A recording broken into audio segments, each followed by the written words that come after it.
Everyone, and welcome back to the final episode of our Flutter tutorial series. We've come a long way from learning Flutter basics to navigations, user interactions, and API integrations. Now it's time to put everything together and build a complete project. In this final episode, we will build a to-do list app with state management, store data locally using SharedPreferences or Hive, optimize performance and UI smoothness, generate APK and AAB files for publish. By the end of this episode, you have a fully functional Flutter app and know how to publish it to the Play Store. Let's get started.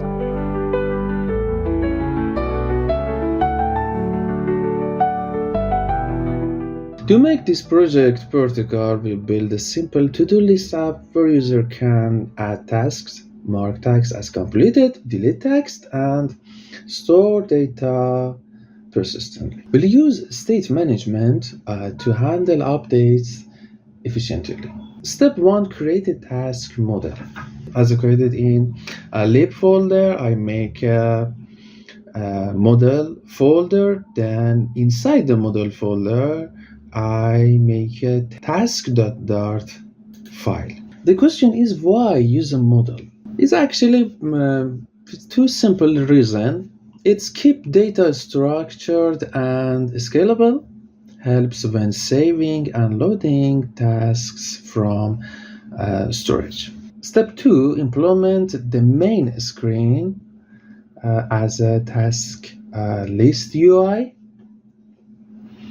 So I use these codes in my main.dart.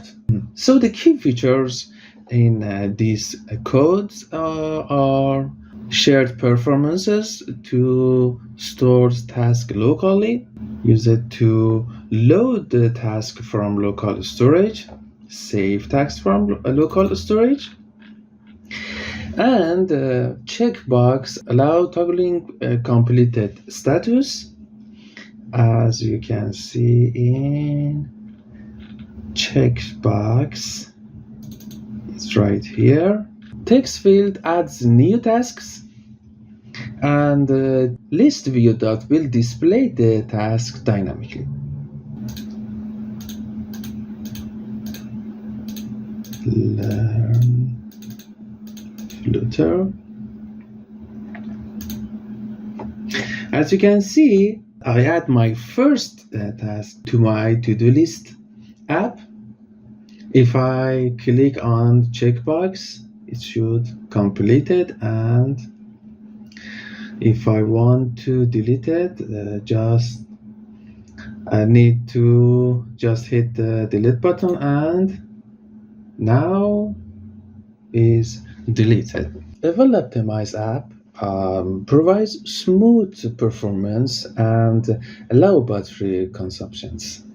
Let's optimize the app. Use const where possible to prevent unnecessary rebuild. As you can see, I use const.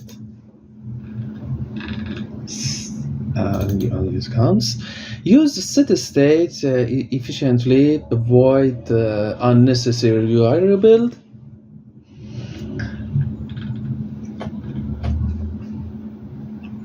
I use it for delete text, toggle text completed, add a new text, and load text from local storage. Lazy loading in list, you can add it to list view.build, load only visible items. As you can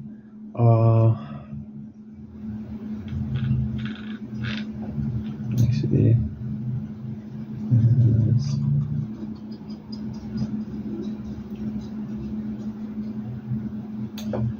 right here, you can use Hive instead of SharedPreferences for faster storage. Once the app is completed, we need to generate an APK or ABB to load to the Play Store. Step 1, generate an APK for manual installation. You can use Flutter build APK released to open the terminal and write Flutter build APK release.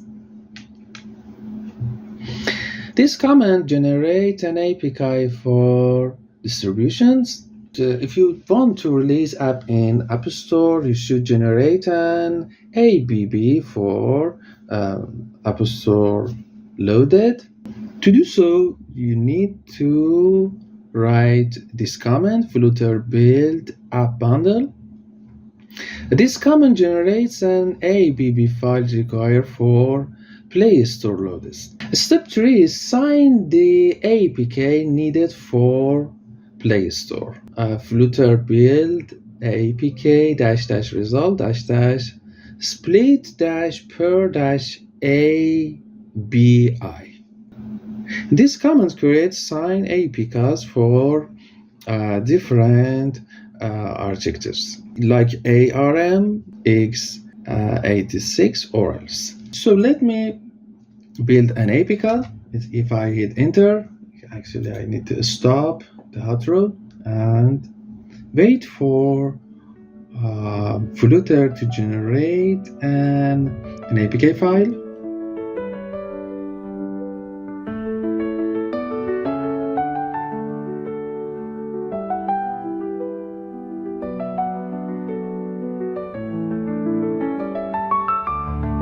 Okay, now we have an APK file in a specific address. To find it, here we need to open build file, app, output,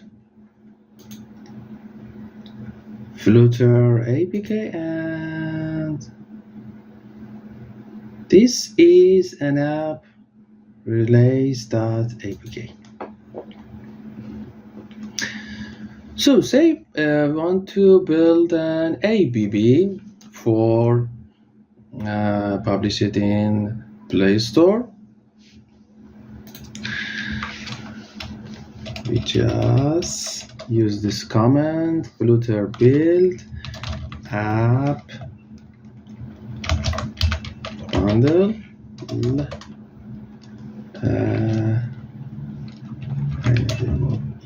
and hit enter. This command generate an ABB file required for Play Store uploads. And here this is. In this final episode, we successfully built a to-do list app with state management, stored data locally using shared references, optimized app performance, generate APK and ABB files for publishing. Congratulations! You are now ready to build and publish Flutter apps. Let me know in the comments what Flutter topics you want to learn next. Subscribe to stay updated with the new Flutter tutorials. See you in the next series.